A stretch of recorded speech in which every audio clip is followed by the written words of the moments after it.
Welcome back, Scout the Statliners. I am, as always, here I am, Brian, and my friend. I'm just going to call you Ross. That's what your name is from now on, right? That is what my name is. Just Ross. It is just Ross. Just Ross. But welcome back. Welcome back. We are bringing you another top 10 from scoutthestatline.com. Tonight we are going to do shortstops, and we all know what comes with shortstops, right? I mean, Controversy. It's not as bad as the major leagues, but people put their stakes down on shortstop lists. Like, these are my guys. If he's not on your list, I'm never going to talk to you guys again or listen to you guys again. So this is going to be a good one. We've already ran through it. It looks great. We have a couple surprises on there, 2, maybe 3 surprises on there. I would rank them a little bit differently. But before we get into baseball, how are you? Doing good. Just finished Thanksgiving week, and I had some company in town, and we had a lot of fun. I have way too much food. I'm still eating it. And, probably gained about 15 pounds. But, It's good. It's okay. Did you get some good booze in, too? I had some beers, indeed. Nice. Yeah. How about you? You were out of town. No, I was out of town. I got back Tuesday, but yes, I went to Green Bay, Wisconsin, went to historical Lambeau Field, and watched the Green Bay Packers kick the shit out of the Los Angeles Chargers. It was awesome. It was top 5 things I've ever done in my life. I got to walk out of the tunnel. They had the crowd on the sound speakers and stuff when I was walking out of the tunnel. I got to slap the little plaque. I could have, at that moment, I could have played one play. I was juiced up. Like I could do that. I could have one play. I would have never got back up again, but it was good. It was really, really good. Did some tours, ate a lot of cheese curds. I mean, a lot of cheese curds. Yeah. But the tours were great. Very historical over there. The weather was great. It was nice and warm. It's starting to downturn a little bit here. I don't know. What's the weather like in Boise right now? It's cold, but I don't think we've had like a snow officially yet to this point. It's cold outside though. It's pretty bitterly cold, but still no snow. Frosted all over in the mornings. Interesting though. Yeah. We really haven't even had cold. I mean, it's 30. But it's not bitter cold. It's really windy, which sucks. But other than that, Montana right now is abnormally cold or warm. But everything's been great. Cold is never really like Montana cold, so it's a little different. Yeah, and Wisconsin cold was a little bit different too, because that wind was coming off the lakes. Like, you could feel it. Like, it was, I don't know, 40 some degrees outside, and you could feel just like this little nip, the extra nip on top of the air that was like, holy cow. Yeah. Below 0 in Wisconsin would be awful. Yeah, sure gets there too. Yeah. But let's get some beers in. What do you say? Let's do it. Got to do the beers. You want to go first? I think I went first last time. Why don't you go ahead? I'm not scared. I'm not scared at all to do some Summer Honey seasonal ale from Big Sky Brewing Company. This is did you intentionally go with a summer ale? Yes, because it's getting cold. I want to stay warm, man. So we're doing some Summer Honey seasonal ale from Big Sky Brewing in Missoula, Montana. It's Summer Honey is a full-flavored, refreshing summer seasonal. The unique blend of honey and spices complement the European hops without making the beer too sweet. 5% horsepower on this one. It's a very drinker. cool can. Yes. That bear looks like he's about to take a dip. In my belly is where he's going to take a dip. All right, let's get you a pour. Let's hear it. Hey. Go. There we go. Hey.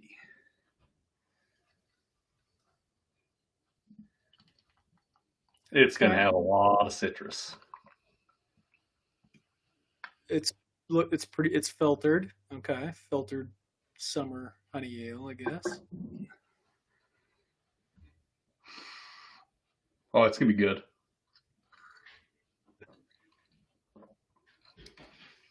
Big gulp, eh? It's a great beer. It's a little bit more powerful than I thought it would be.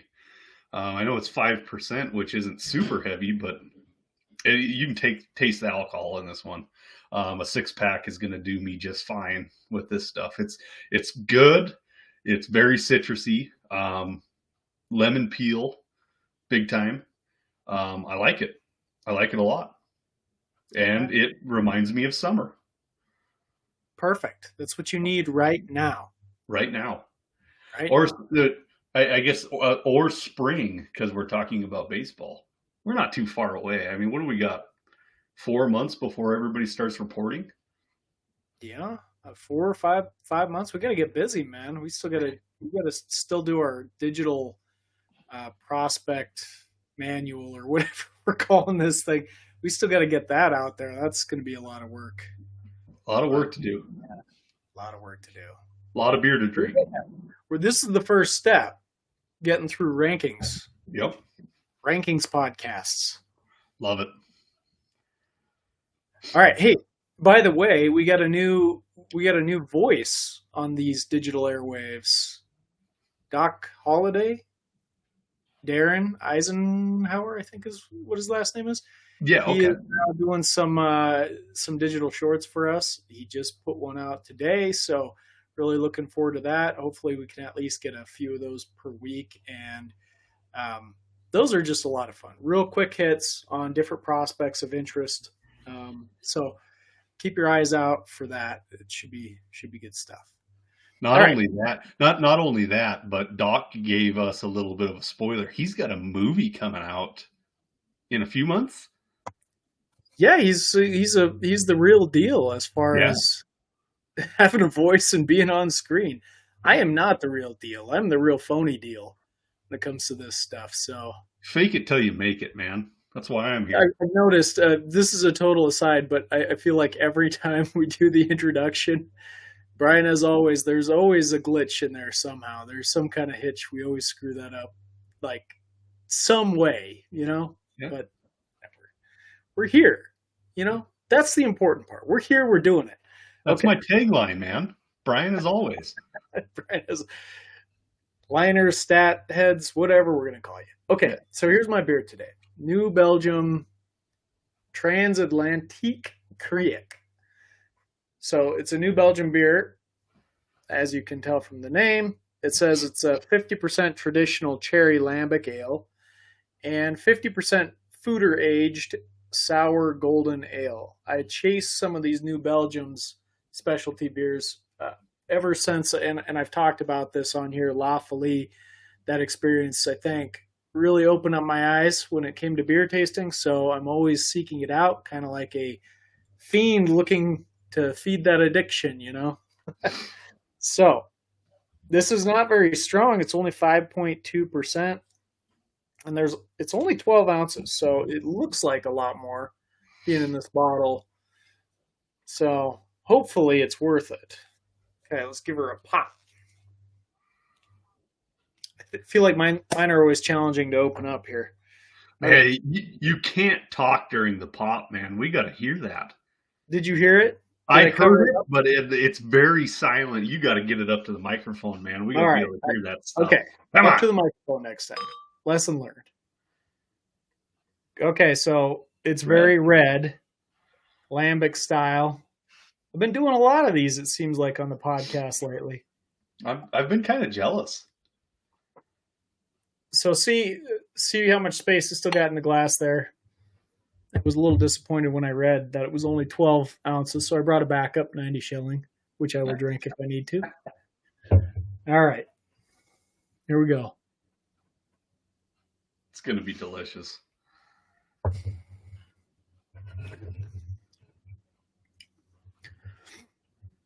need to give that one another sip.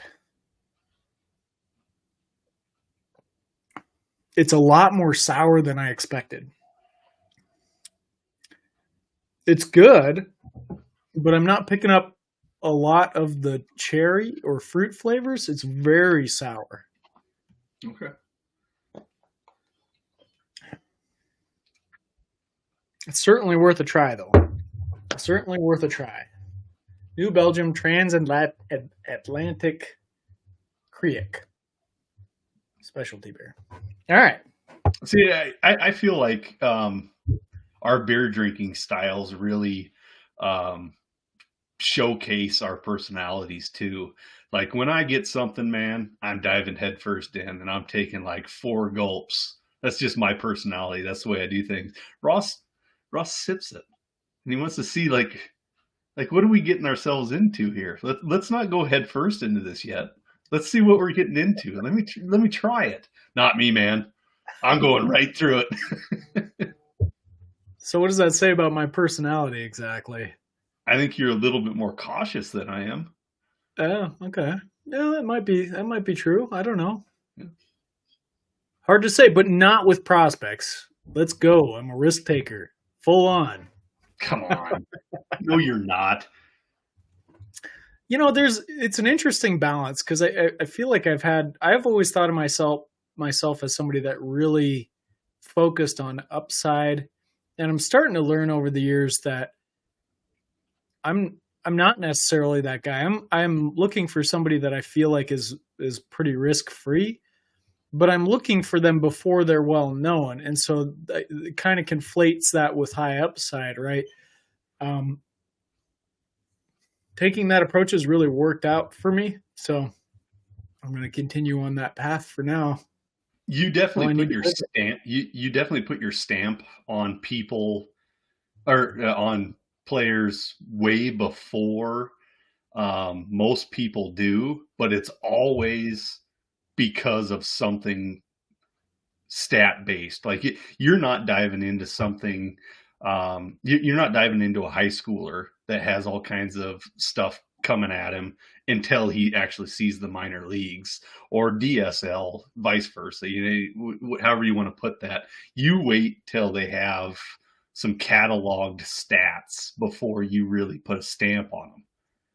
I've said this before, and I will say it again. And this could maybe be my tagline moving forward. I try to take the guessing out of the game as much as I can. If you're guessing less and you're making considerate, thoughtful decisions based on hard data, you will find success. You know, are you going to have a slam dunk every single time? Probably not. But on the whole, you follow that process, you will have success. That's something I kind of live by. So, you could take that in any industry that you really want to dive into at all.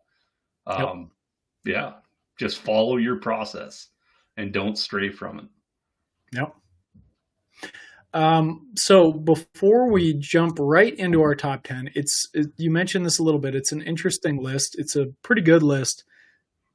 We do have some surprises. I want to mention guys that we are not going to talk about right up front.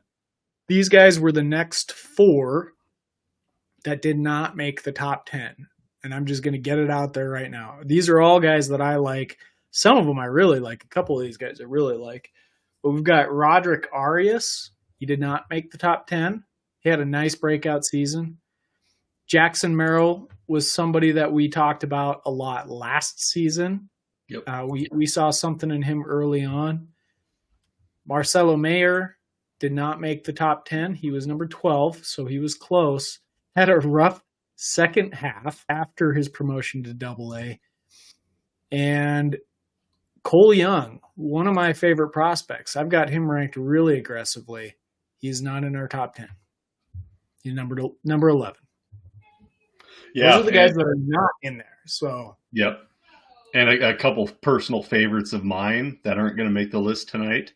Ronnie Mauricio, I think I say that right. Ronnie Mauricio. He's just like O'Neal Cruz, very tall, very athletic, could be really, really good if the Mets promote him. I'm excited to see that one. And then Mason Wynn. I'm surprised Mason Wynn didn't catapult to the top of this. He got the call up at the end of the year, right?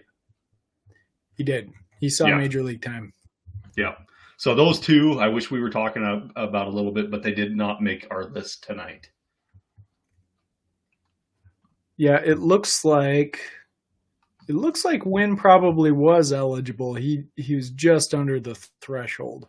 Mm-hmm. So that's what I was checking on to see if he was even available. But you're right. He was eligible. Did not make it. Yeah.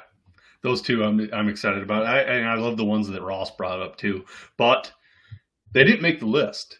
They did not make Scout the Statline's list of top 10 shortstops. And without further ado, let's dive into number 10. And this is going to be somebody that Ross is going to want to talk about quite a bit. I know he's been high on him. I am high on him, but I know Ross is very high on him. And that is going to be Adael Amador with the Colorado Rockies. He's 6 foot tall, 200 pounds. He's 20 years old. He's out of the Dominican Republic. And I'm going to showcase this year rather than what he's done in the past, even though the past has been pretty darn good. I just want to run through his 2023 numbers. He's got 275 at bats in 2023. His average was 287, on base percentage of 380, slugged 495, on base plus slugging 875. He had 15 stolen bases and 12 home runs, 15 doubles. This guy, we've talked about Amador quite a bit. He shows up on my list, Ross lists, very, very high. He squeaks in at number 10, and I think we both have him higher than number 10. Yeah, absolutely. I have him as my number 19 overall prospect. So I'm incredibly high on Amador, and I would go so far as to say this is one of my guys. Like, I put a stamp on this guy last season. Maybe even going back a year before, I've been really high on Amador because he has all the traits that I love in a prospect, especially with his walk and strikeout ratios. I was anticipating a breakout in terms of power this year, and I kind of got it. We kind of got that this year. But let me walk through it just briefly. Last season, he hit 15 home runs. He slashed 292, 415, 445. He also had 26 stolen bases. Pretty good profile all around. But what he was lacking, that was at the single A level, but what he was lacking that would have pushed him into superstar level was a little bit more power. So I've seen this time and time again with profiles like this where these guys develop power over the years. We kind of got that this year. He boosted his slugging percentage up to 495. He only hit 12 home runs, but he was injured, so he missed time. And when he came back, he was hitting with pretty decent power for a while. So the numbers are slightly misleading in the total home run count. We did see an uptick. I would have liked to have seen more. But he's still walking more than he struck out this season. And last season, he walked 87 times and only struck out 67. This year it was 39 and 37, respectively. So still really good, a little lower, but he did make his way all the way up to Double-A by season's end. So I'd say it's a successful season. He ranks in the top 10. He did not last year. He projects pretty well by Scout the Statline. And we're looking at somebody who's kind of knocking on the major leagues within the next year or two. Might not be as a shortstop. They got Tovar up there at shortstop, really good defensively. Amador maybe moves over to second base, something like that. But he's got excellent plate discipline. I'm pulling for him. He's one of my favorite prospects. I love it. So we got he's a little bit old of a 20-year-old. He will be 21 to start the season, but he's already in Double-A. He's probably going to see Triple-A. In my mind, a well-run organization would have him in the major leagues next year. I don't. Yeah, think we'll see. I mean, that might be a little aggressive. I would expect that it's more likely that 2025, but you never know. And he'll finally be healthy.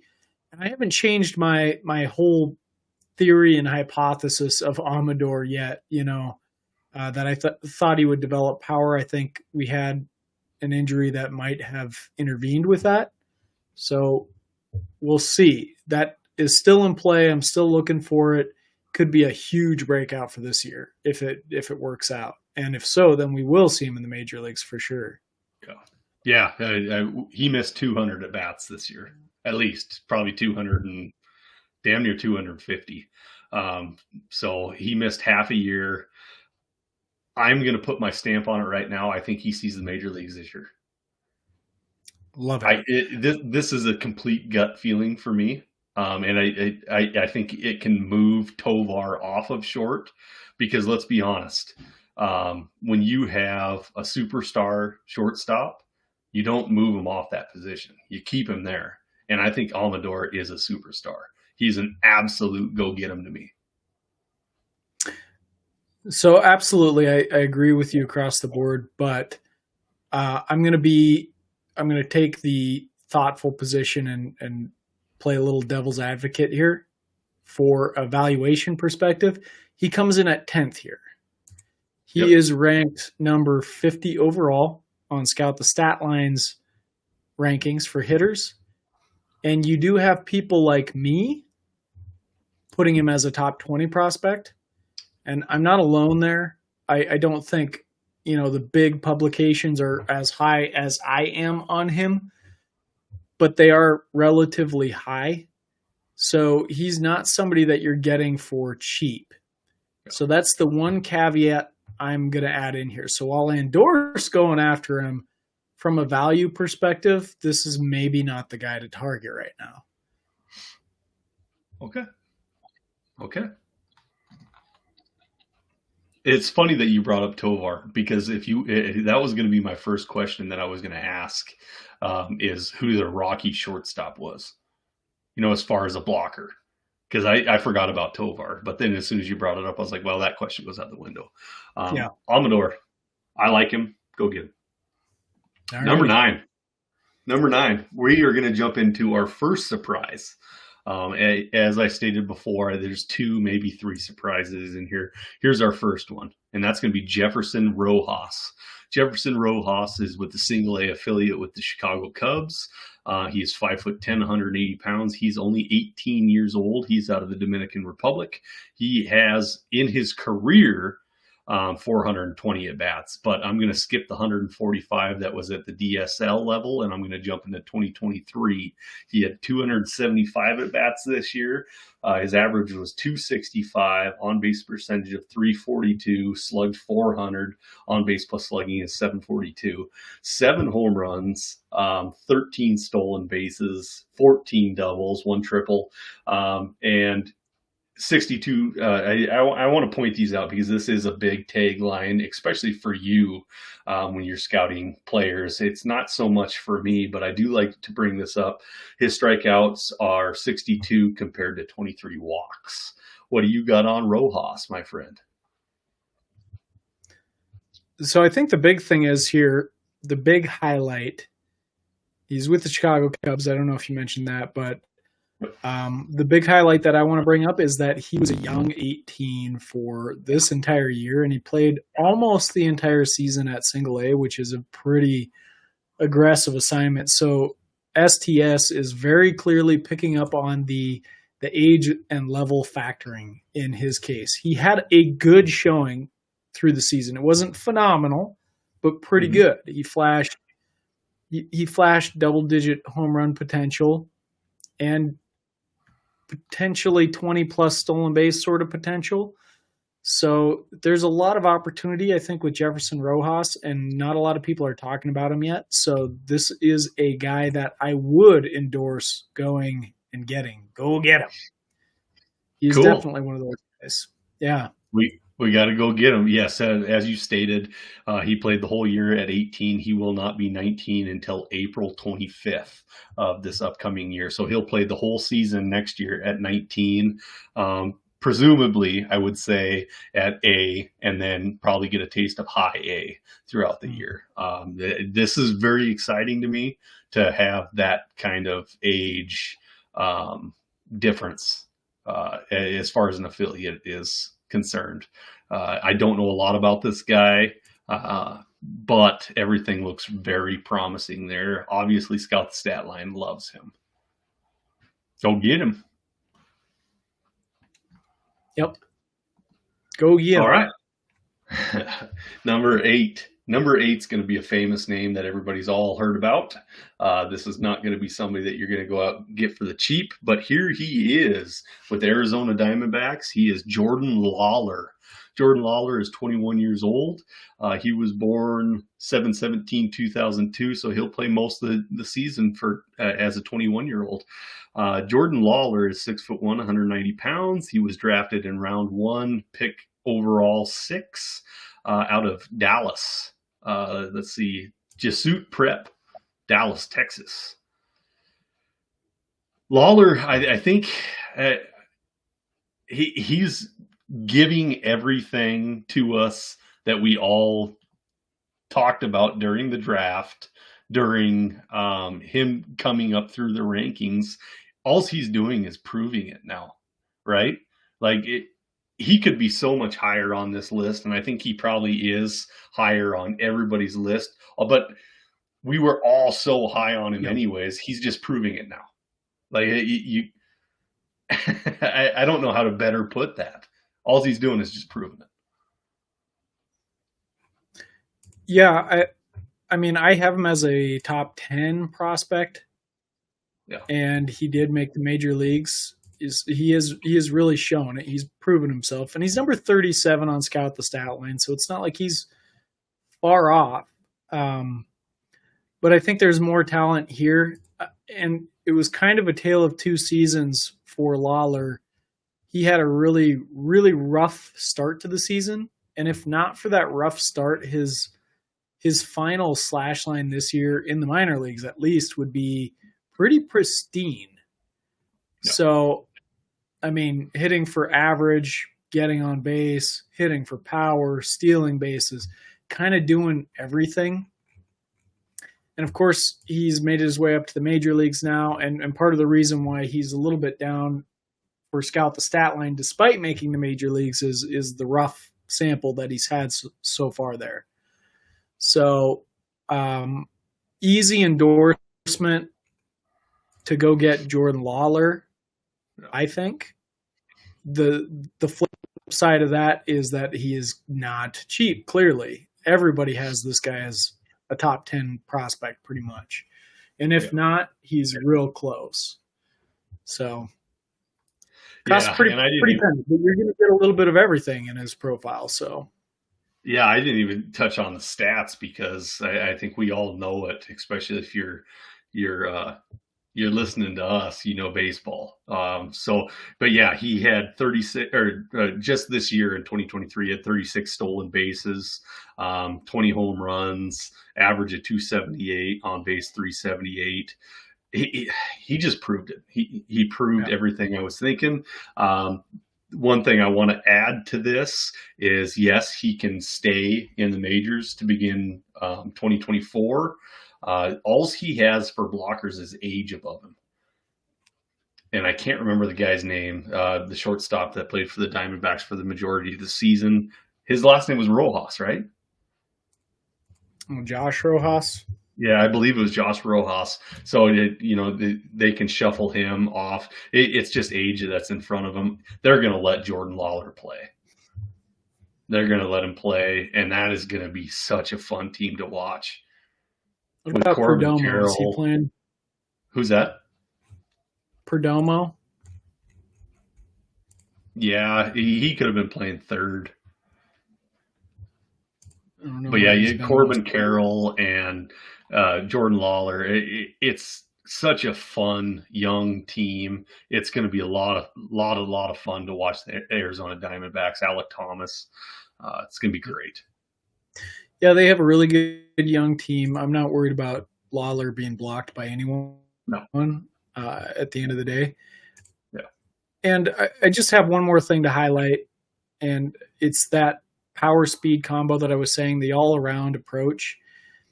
He does project for 18 home runs and 24 stolen bases at peak. So that nice combo of power and speed. And his grades are 50 for hit, 50 for power, and 60 for speed. So a little above average speed in that profile as well.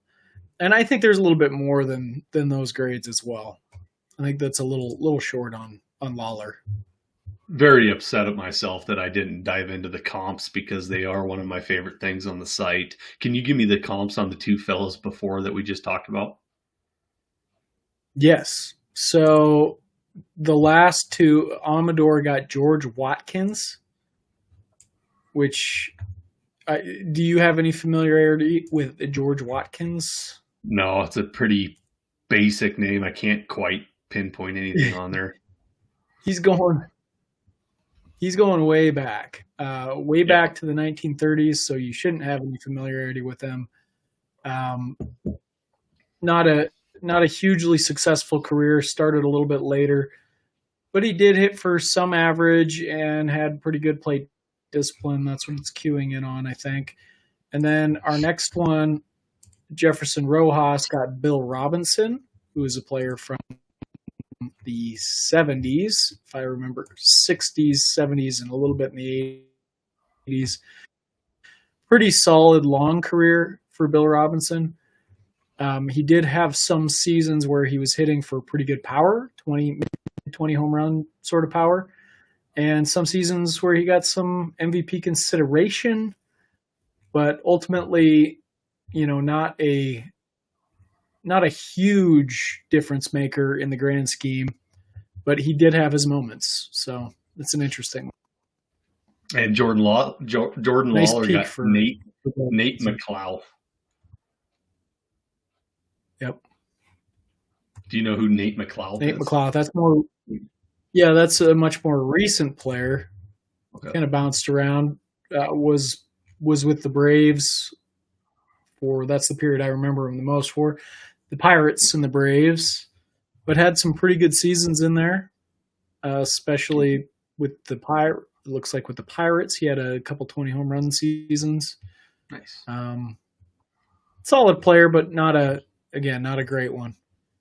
Oh, okay. I think Lawlar will be better than that. Okay. All right. We are moving on to number 7 already. Here is our second surprise in my mind. And this is probably going to be a name that a lot of people don't even recognize. And that is going to be Ricardo Cabrera. Ricardo Cabrera is a 19-year-old out of Venezuela. He's 5'11", 178 pounds. In 2023, he got 162 at-bats in 2 different affiliates for the... I apologize. Who's he play for, Ross? He's with the Cincinnati Reds. I apologize. The Cincinnati Reds. He got 143 at-bats at the rookie level with the Cincinnati Reds. He batted .350, on base .469, slugged .559 with an on-base plus slugging of 1.028, which is huge.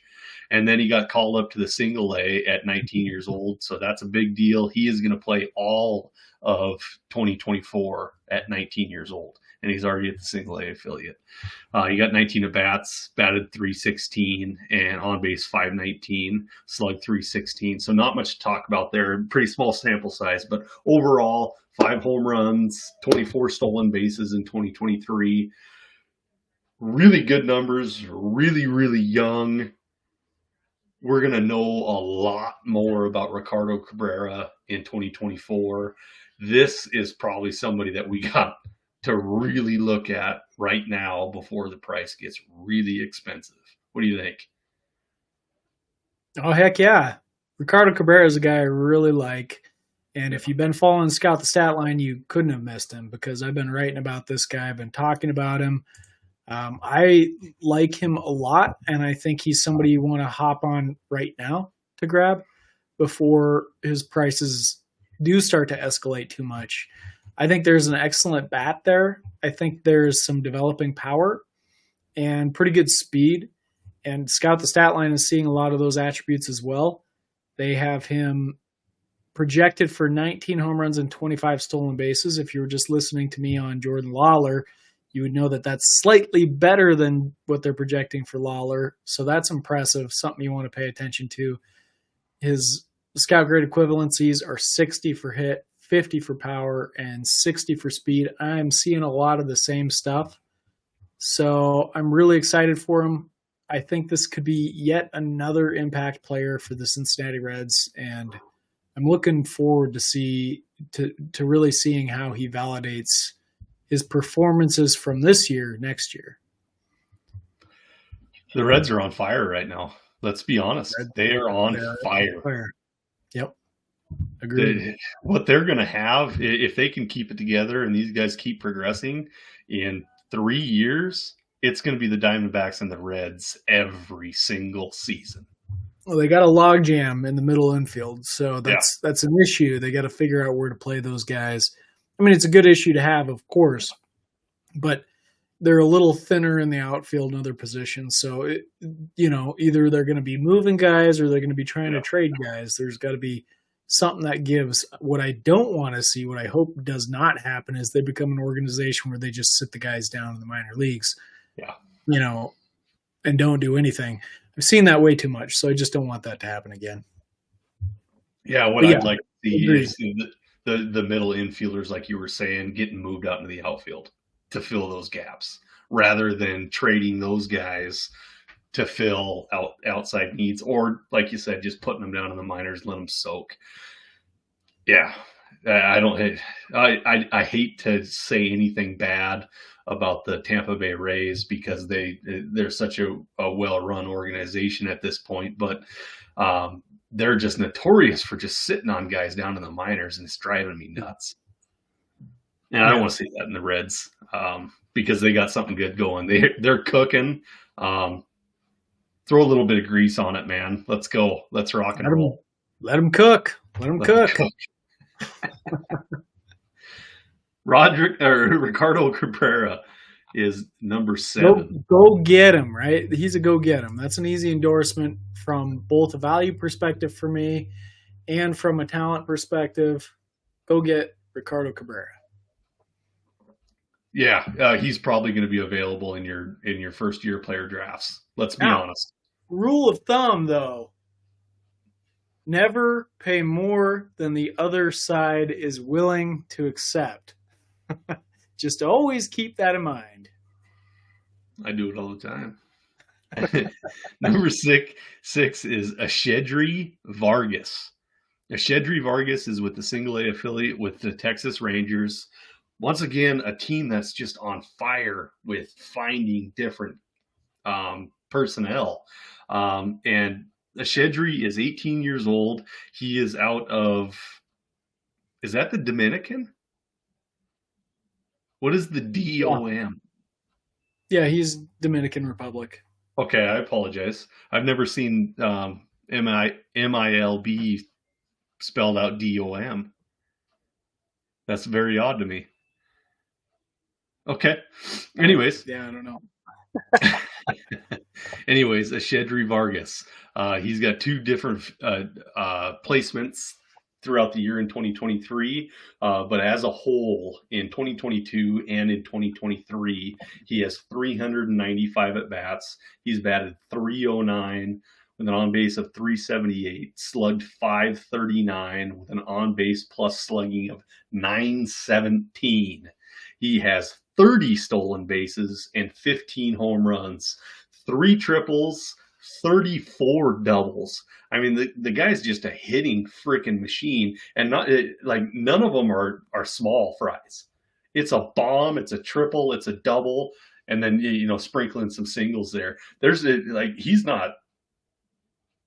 It's not counterfeit here. You know what I mean? It's not just a bunch of singles getting the 309 average. It is spraying the ball everywhere. I don't know anything about this guy, but everything about him, I say go get him. You like what you see? Well, it's kind of hard not to. Yeah. Okay. Echedry Vargas, I'm going to just go ahead and say I agree with you. He's showing off a lot of power potential, insane power potential. I mean, as exhibited by his .568 slugging percentage. And he did it last year, too, in the DSL. Granted, it was the DSL. But we're looking at somebody through their career that's a .539 slugger. And he's pretty young, spending most of the season this year at the rookie level, but he got 2 plate appearances at least, single A. He garners one of the most impressive comps in all of Scout the Statline to Sammy Sosa. That's awesome. Because he's got tremendous power potential. They're keying in on this, and I'm looking at the non-regressed projections right now, but 38 home runs per 600 plate appearances at peak. That would be some of the best in the minor leagues. And a 75 for Scout grade equivalency for power. And that comes without sacrificing much for speed, as he projects for 15 stolen bases as well. So there's a really exciting talent that we're looking at potentially here with Echedry Vargas. He does strike out more than the guys that we've talked about earlier in this list. He was at 25% this year. At peak, he's projecting for 22%, which is pretty manageable. So we'll have to wait and see on that, but very promising. And I've seen this guy in drafts going in 100, so he is getting some notoriety. So you want to act now before it's too late. Yeah, I love this guy. He also plays for, I think, going to be my next baseball cap that I buy, the Down East Wood Ducks. It's just a great name. Yeah. Interesting. Nice. We've been seeing a lot of Down East Wood Ducks throughout the last couple of years for the Texas Rangers. I love that team, man. It's a great team name, and they have a great logo mascot. It's going to be my next hat. I would say Echedry Vargas, go get him right now before the season starts, because he is going to be popping up on everybody's top 100 list. Yep. Go get him. Go get him. So now, ladies and gentlemen, we are in the top 5. We are in the top 5 of the Scout the Statline shortstops, and all of these names are going to be really enjoyable to talk about. They should be all well known. And, let's start off with the first one. And the first one's going to be with the Tampa Bay Rays. He's a round 1 pick, 28 overall, out of Torrey Pines, San Diego, California high school. He's 6'1", 180 pounds. He's only 20 years old. Mr. Carson Williams. I love Carson Williams. I'm going to throw that out there right now. Let's break down his 2023 stats. I'm not going to go back to 22 and 21, but in 2023, he's seen 3 different affiliates. He got high A, double A, and triple A, all at the tender age of 20 years old. He's going to start the season at 21, but very young. He was born 6/25. So in 2023, his minor league stats look as he had 435 at-bats, 257 average, 356 on base, 497 slugging, and an on-base plus slugging of 859. He had 20 stolen bases, 23 home runs. He struck out 158 times and 59 walks, 21 doubles, 7 triples. He's spraying it all over the ballpark, but man, are they promoting him aggressively. They're just letting the kid work, like putting the grease on it. Yeah, What do you I say? mean, I do feel like I feel like the bump up to AAA was a little bit of an anomaly. I mean, they had all those issues going on Yeah. after the Wander Franco stuff. And so they bumped him up there, and I think there was no real intention to keep him there. I think they just were looking to fill a spot, and he was the logical choice. So I don't know how much I'm putting into that, and that does boost him a little bit in the rankings at Scout the Statline as well, because he's conquered another level at the age of 20, which is impressive, right? So that's a consideration here. But he does have really interesting power. He's got really interesting speed. I've been on the Carson wagon, sort of bandwagon a little bit since he debuted. But one thing, the big red flag for Carson Williams is his strikeout rate. Huge red flag, especially compared to all the other players, even Echedry Vargas. 31% this year, ballooned all the way up to 40% in only 15 plate appearances at AAA. But still, that's something that you want to keep a close eye on, because he's going to have to bring that lower. So now I've heard the story that he's this great studious hitter, and he may very well be that. But when you're striking out that much, that narrative doesn't stick with me quite as well. I'm expecting the very studious hitters not to strike out very much. So that's the one thing that I would watch and be wary of. But I am interested in Carson Williams. His path to playing at shortstop is very dependent on the Franco situation. I don't see him supplanting Franco if he turns out to, not get himself banned for life or whatever. If he does, it's going to be competitive still. He's still going to have some competition. There's some players that the Rays can plug into that position. Hell, they can even move Junior Caminero over there if they need to. They've got options. So he's still going to have competition, but it's very dependent on what happens with Franco, in my opinion. I love the comp that Scout the Statline has given to Carson Williams. And this is because of everything that you just said. And it's Todd Frazier. Yeah. Todd Frazier. I think we all love Todd Frazier, right? Like he was a really good ball player.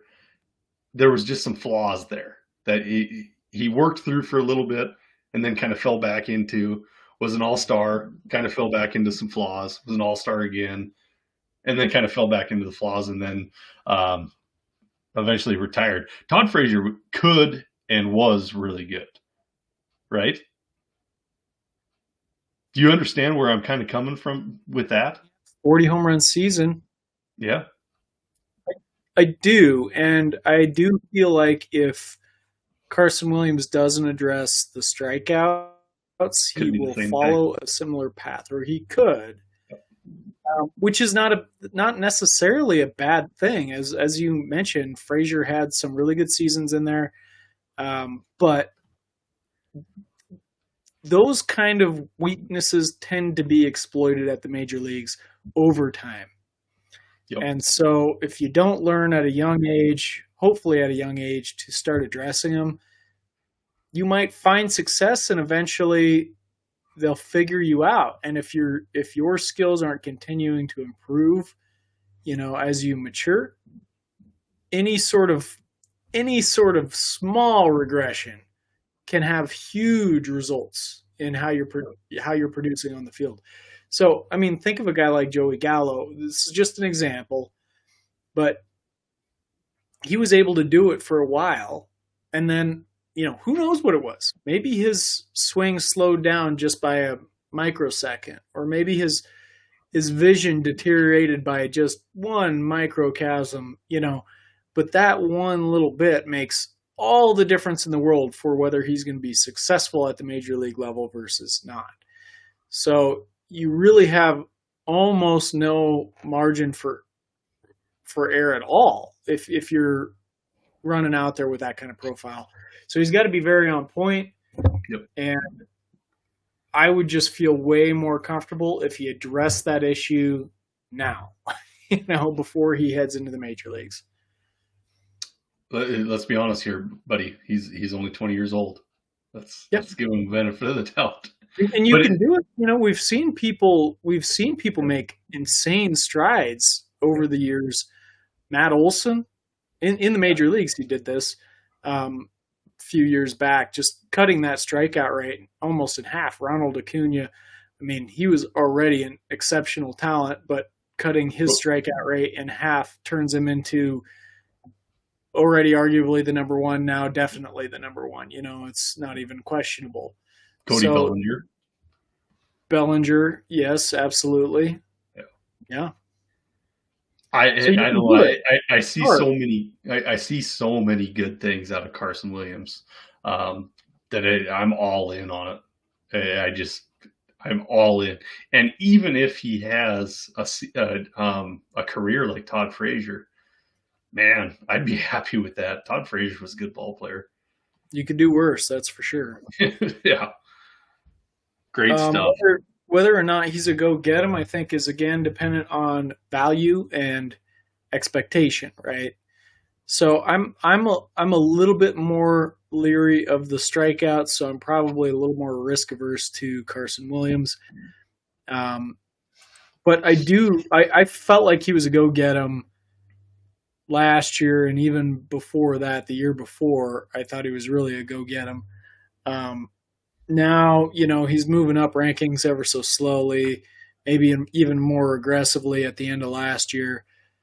Harder to give that ringing endorsement, but it's really going to depend on what the owner thinks he's worth. Yeah. Yeah, that was what I was going to say. It depends on the owner, because you could have to pay an absolute premium here, or you could get him for dirt cheap. It just depends on what the owner wants to do there. I'm not going to be one of them that's shelling out major prices for Carson Williams because of the risk. Yeah. Okay, there we are. We are in the top 5 already. Already in the top 5. I think I'm a little bit surprised about this one. A little bit, but then once we start talking about it, you're going to be like, why haven't we been talking about Matt Shaw all year long?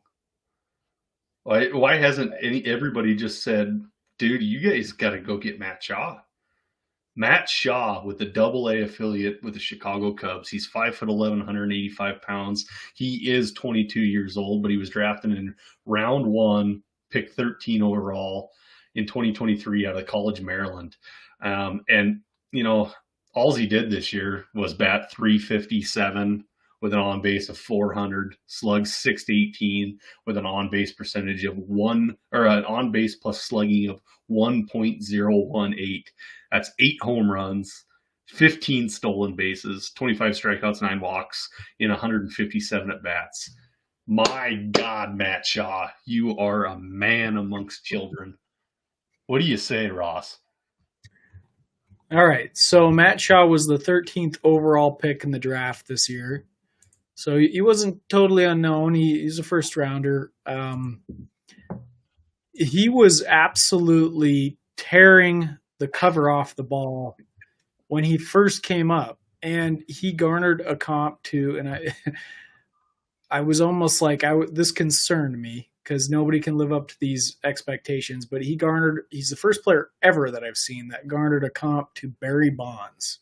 Nice. For a brief period of time. It didn't last too long, but he was ripping the cover off the ball. And at that point, what do you say? I mean, the machine is pulling out the results based on performance data. Who am I to dispute that? I don't think I didn't think it was going to last, and sure enough, it didn't. But he did have a really strong debut.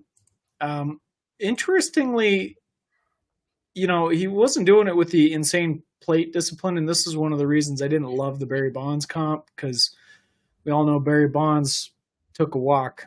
Matt Shaw, not so much, but he was slugging. He was, hitting for average. He was doing everything else, stealing bases. So he looks interesting. I'm holding back slightly just because I'm going to say, like, I want to see more. It's a small sample. He's got 170 career plate appearances in the minor leagues so far. The plate discipline is okay, but it's not great. It's not what I would like in my prospect, especially a guy that's coming out of college and playing at some of these levels. But he did get up to AA, and he held his own there. So I just want to see a little bit more before I make my stance on whether or not he's going to be somebody I give a ringing endorsement to or not. That's kind of where I sit on it. The only thing that I want to poke a hole in your analysis there was you said Barry Bonds could take a walk. Like, I get it. Barry Bonds could take a walk, but he was given a million of those things. Oh, yeah. Of course he was. Because if you didn't give him a walk, he was going to hit a bomb. Like that was the only hole I wanted to plug in there. Yeah. But Matt Shaw, man, everything he's done.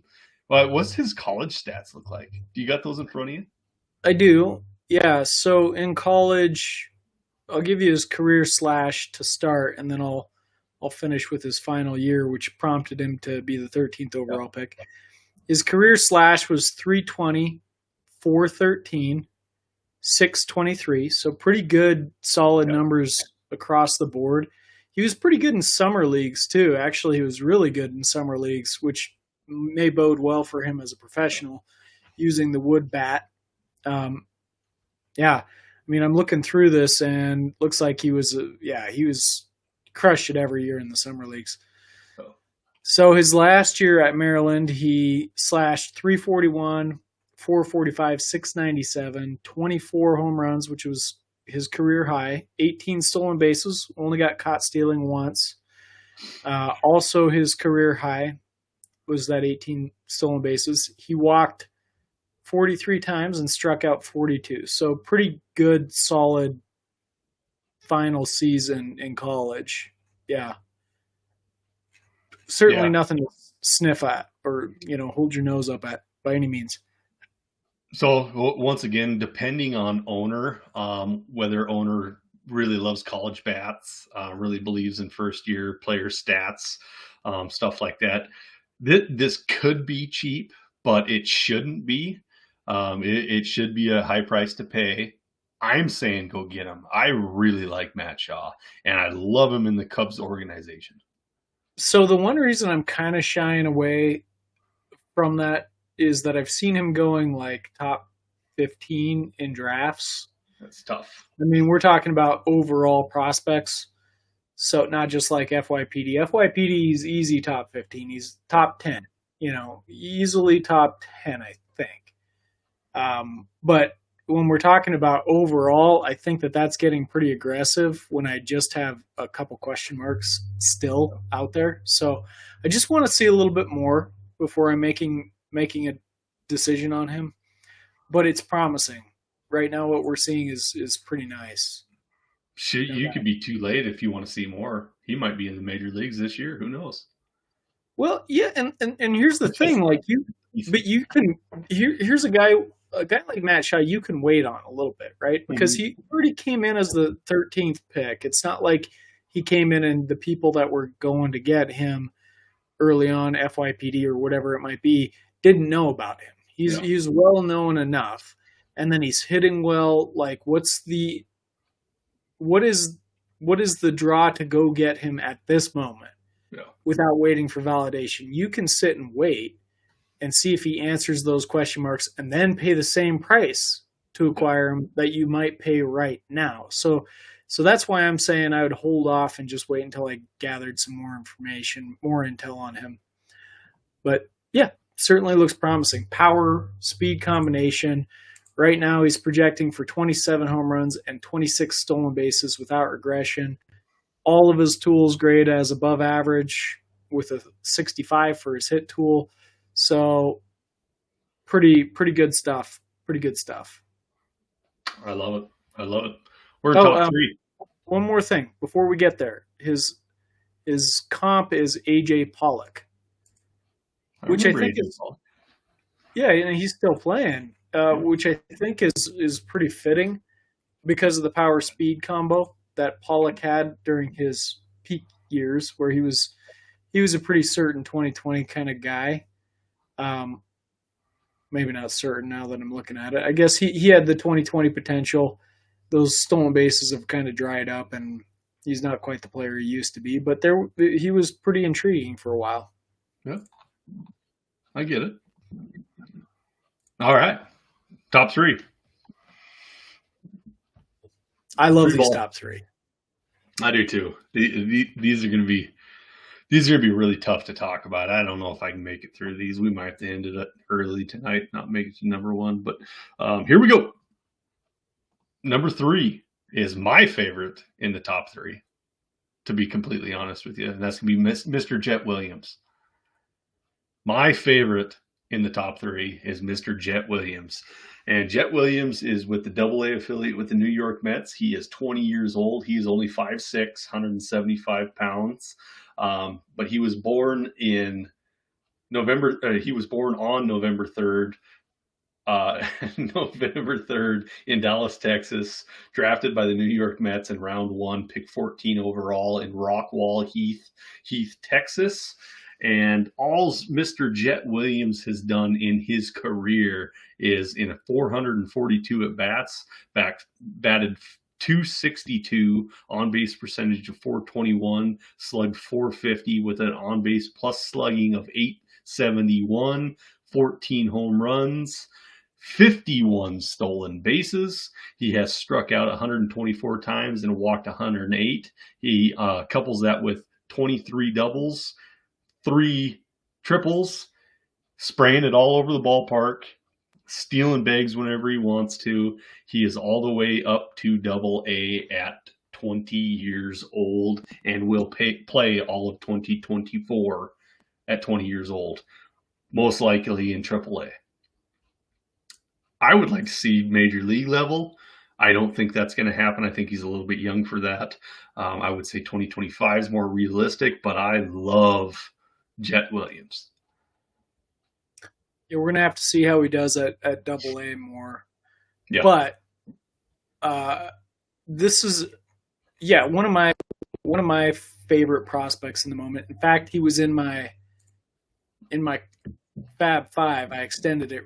Remember, it was core 4, and then I added Jett Williams. I was like, okay, all right, enough with this business. The core 4, it's the Fab 5. We got to add Jett Williams. So Jumbo Jett Williams. He's a really, really good prospect. Diminutive, only 5'6". He's short, but this guy is stacked, and he's got an engine, and he's a speed demon. 45 stolen bases on the year, really impressive. He's got power, packs a punch. 13 home runs, which I think will play up when he gets a little bit older as he matures. And exceptional plate discipline, which I love, of course. 104 walks on the season. He walked over 100 times. It's pretty good. And 118 strikeouts. So really good numbers from what I'm looking at. I really like Jett Williams. He's projecting to be nearly a 2020 sort of talent with high potential OBPs and skills that kind of are across the board. So I'm a big fan, and I'm going to say go get him right now. Go get Jett Williams. Is he going to be cheap? No. But you're going to pay for it because he's going to be good. So. I also did, and New York Mets fans or just fantasy baseball fans in general, I believe this is going to be your second baseman of the future. He's not going to play shortstop. I think Ronnie Mauricio will play shortstop. I think Jett Williams will be your second baseman of the future. I think he's going to be your all-star second baseman of the future in a black hole of a position anyways. And I see Jose Altuve written all over this. I think there's less bat here, more OBP focus and a little more power than Altuve had coming up anyway. Altuve developed his power a little bit later. From a speed perspective, I think that makes sense. I hope that Jett Williams' legs last maybe a little bit longer. Altuve's still doing okay, I guess, in that regard. But yeah, okay, I could see it a little bit, but we're going to see a different sort of bat from my perspective. Okay. And I think STS is queuing in on that a little bit. He's projecting to hit 241 with a 350 OBP. So there's a pretty sizable gap between those because he walks a lot. He gets on base. Yeah. You know, love guys that get on base. So I do anyway. What's his comp on STS? He gets Tommy Agee, which we've seen before many times. Tommy Agee was in the 60s primarily. And he's one of those guys that was sort of a power speed guy. Yep. All around, pretty solid talent. Yeah, in my perspective, I don't care what you have to pay for him. I think you have to go get him.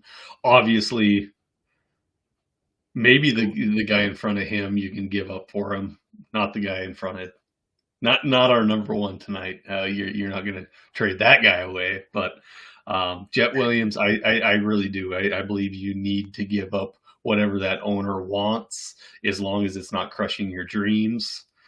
Give it up. Go get Jett Williams. He's my guy. I'm planting the flag, man. I'm big on him. I don't know if I'm giving up this next guy for him. I might be holding steady, but I can see your logic there. Yeah.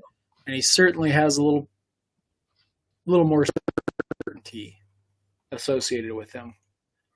But yeah, well, let's do it. Sure. Let's talk about him. Let's talk about this 6 foot 195 pounder that's 18 years old and was drafted by the Seattle Mariners in round 1, pick number 22 overall. He came out of high school at a Glen, New Concord, Ohio. His name is Mr. Colt Emerson, and Emerson's big old. Never mind. He had 91 at bats this year. He batted .374. Had an on-base percentage of .496, and he slugged .549, on-base plus slugging 1.045. He had 2 different affiliates. So he started in the rookie ball, only had 28 bats there, but then got called up to single-A affiliate at only 18 years old and had 63 at-bats there. He will play the majority of the season at 18 years old. Probably going to see Double-A by the time he sees 19. Very impressive numbers. Go ahead, Ross. Let's hear it about Colt Emerson. All righty. Qualified as a 17-year-old for the season. Yeah. Incredible numbers with that context. I did a piece on him for the next big thing. Go check it out because I think that's going to give you all the details and information you want about Colt Emerson. But I think he's an exceptional talent. Walking nearly as often as he struck out shows he's got an advanced approach. He had 2 home runs on the season, which you'd like to see more. But again, we're talking about a 17-year-old that split time between rookie and single-A. So I'm not worried about that. I think it's going to come. And from what I've read and researched, it sounds like he's got some juice in his swing, a lot more than people were expecting. And he's got speed, 8 stolen bases, didn't get caught stealing. I'm not giving this guy up, man. I'm holding on to this guy. I'm keeping him. I think this guy's got it, man. And I'm saying this, it's only 114 plate appearances, small sample size, but I'm giving him the ringing endorsement. I'm holding on to Colt Emerson. I'm seeing some serious talent here, and I think you want this guy on your roster. Go get him now. And serious kudos to the Mariners for drafting. I mean, they've been incredible in finding talents. He was drafted number 22 overall. As I said in the next big thing, that's way too low for the talent that I think we've got here in Colt Emerson. So kudos to them for just being so savvy with their recent draft picks. mean, just before that, the year before that, they had Cole Young, who's also one of my favorite talents. So they're doing something right in that organization. And I think you want to roster Colt Emerson. Now, the competition is going to be in the middle infield between Cole Young and Colt Emerson on who's going to be the guys coming up. And they got Ty Pete down there. They got all sorts. They got a glut of talent in the middle infield as well. So really excited about Colt Emerson. And I say go get him. I love it. I love it. I don't have anything else to add because I like Colt Emerson too. Just not as much as Jett Williams. All right. Well, so here it is, fellas. Ladies and gentlemen, our number one overall shortstop, everybody's number one overall shortstop. Matter of fact, before I get into this, Colt Emerson, is he a future number one overall prospect? I'm gonna stop short of that. Okay. I think the talent is there and possible. Blockers. I think we're gonna have to see. We're gonna have to see how the start of next year goes. I'm one that I'm gonna wait until we got a little bit of data trickling in. But you know, as soon as that data is coming in, I'm gonna start planting my flag. And here's the guy that I planted my flag on this year. And I said, this guy is your number one prospect. I got it on a podcast and I said, somebody were like, yeah, I was kind of debating the number one. And I was like, there's no debate. There's no debate. This guy is your number one prospect. And you could see it in the numbers early on in the season. So, yeah, this is wild. This is wild. And, yes, Ross, last offseason, as we were going through things, was just glowing reports about Mr. Jackson Holliday. Mr. Jackson Holliday is only 19 years old. He will be 20 in a few days. He'll be at 20 in a few days. He was born on 12/04 in 2003 in Austin, Texas. He was drafted in 2022 by the Baltimore Orioles in round 1, pick 1 overall, high school, Stillwater, Oklahoma. Obviously, he's got the bloodline, right? He's got Matt Holliday. And Josh Holliday is his nephew. Jackson Holliday is Josh Holliday's nephew, and then his dad is Matt Holliday. But what's wild here is Josh Holliday. What? Huh? Who the fuck is Josh Holliday? I don't know. That's just telling me what I'm just reading it off the script here in MILB. Okay. All right. Josh Holliday was a minor league catcher for the Washington Nationals. All right. So there it is. I did not know that. So, Jackson Holliday, let's not piddle fuck around here. Let's dive right into what he did in 2023. We've already talked about 2022. So he's seen 4 different affiliates in 2023. He has 477 at-bats. He averaged .323 with an on-base percentage of .442 and slugged .499 with an on-base percentage plus slugging of .941. Season overall, he had 13 home runs, 28 stolen bases, 35 doubles, 9 triples, strikeouts, and walks. He only had 130 strikeouts. He had 126 walks. The guy, he's a machine. And he's only 19 years old. He's already in AAA. Probably going to be playing in Major League Baseball next season. Does he start there? I doubt it. I would see we're probably going to see a call up later on in the season, but kid's on a rocket ship to Mars. Matter of fact, he went past Mars and went straight to Jupiter. Yeah, there was a tweet that I sent out on April 14th of last year. And it said, it's early, obviously, but let's take a quick peek at the top 2 picks in last year's draft. Jackson Holliday, 348, 483, 609, 6 walks, 3 strikeouts. Drew Jones, 53, 182, 53, 3 walks, 10 strikeouts. and here's the caveat, I'm confident Jones's talent will catch up, and I still believe that. But Holliday looks like a number 1 overall prospect to me. And sure enough, I think if it's not unanimous, it's fairly close that Holliday is the number 1 prospect almost across the board.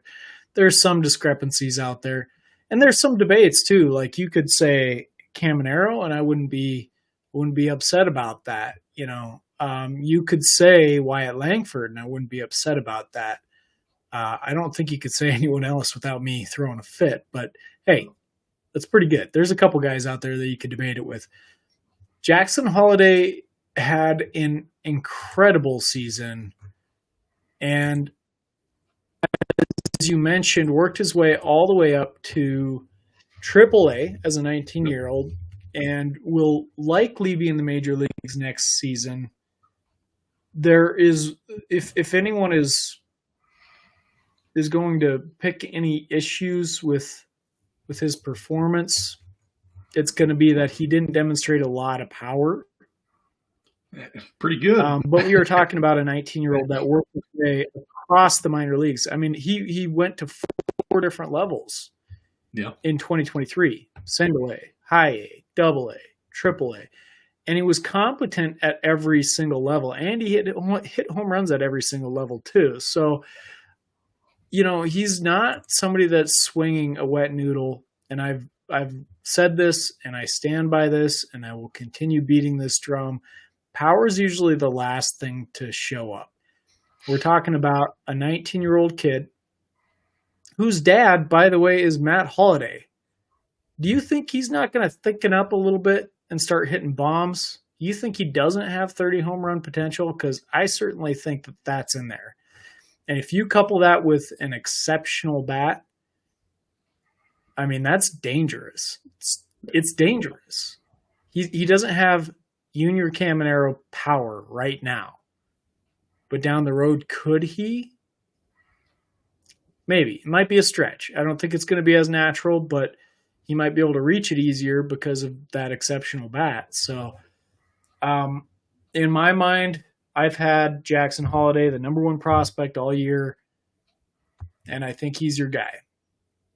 I think he's your guy going forward. Obviously, you want to get him, but everybody thinks he's the number 1 prospect now. Your time to go get him was, I don't know, mid-season at the latest. So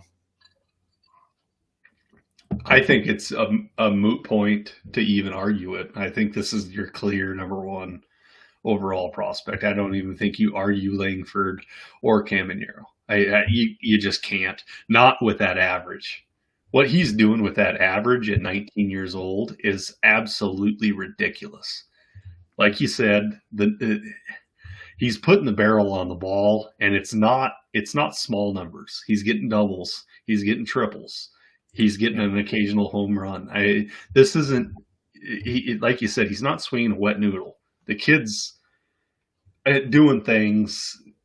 As far as me diving into complete stats for the past, 8 years or so, he's doing things that I can't ever recollect a 19-year-old doing other than one person, and that would be Juan Soto. Well, I mean, you got a couple in there. You got a Wander Franco. You got a Vladimir Guerrero Jr. You got a couple of those guys that were really absurd. Yeah. But yeah, point taken. Point well taken. Yeah.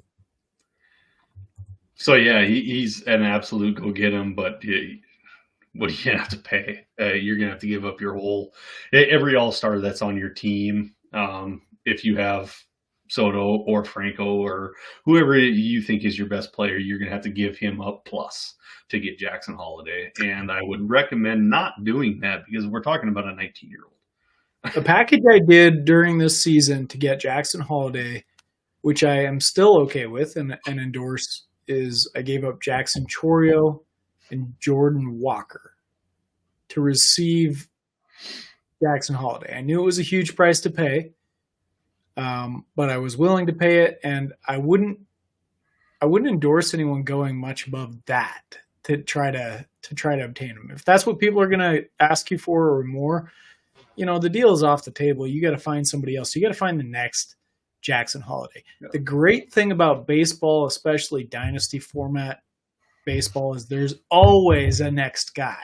Yep. You got to find that guy before he becomes the Jackson Holliday that you wanted to get. Yeah. And we'll help you. We'll get you there. For sure. Last little tidbit that I'd like to add, and I thought about this when I was on my trip to Lambeau, is there's things that you can see during pro football games or baseball games.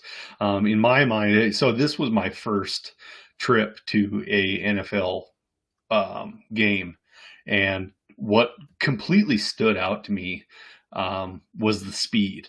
The speed of the game blew me away. I know you watch it on TV and you go, God, how can that guy miss that catch? Or how can this guy do this? Or how do you miss that tackle? The speed blew me out of the freaking water. It is so fast, guys. It's unbelievable. Now, I want to link that to baseball, because if you've never been to a pro baseball game or even a minor league baseball game, what strikes me comparatively to football players, and yes, football players are big, but baseball players they're just thick guys, right? Like their forearms are like, you wouldn't, the skinniest guy on the team, let's say Ruiz, that kid's thick. I don't care. He's a thick kid, and how long of a drive a home run is, you guys would be blown away if you've never seen one in person. Pro sports are a completely different animal. Go out, watch it, see it for yourselves. It'll blow your mind. Do you have anything to add to that? No, nothing to that. Maybe to Jackson Holliday. Yeah. Two more comments. He's probably one of the only, if not the only player in our system that has an 80 grade for his hit tool, Scout grade equivalency. And you guys know how I love the hit tool. And he draws a comp to Keith Hernandez, who was a first baseman from the 70s. And he won an MVP award, but they're queuing in on, he wasn't a power hitting first baseman. He wasn't one of those guys, despite that MVP award. He was a consistent, high average type of guy, high on base type of guy. Had occasional home runs, kind of almost like a Mark Grace sort of profile. So, makes sense. Very interesting. Yep. Hopefully we see a little bit more power. I think we will. I think he'll develop into a 20, 30 home run guy down the road. So that's dangerous if you get that bat with that power. Yeah. With that, Statliners, we just crushed the top 10 shortstops of ScoutTheStatline.com. Next up's going to be third baseman, guys. We're going to have third baseman coming to you next week. I enjoy it. Ross, I enjoy talking with you, my friend. We're going to hit third baseman next week, and I hope to see you all real soon.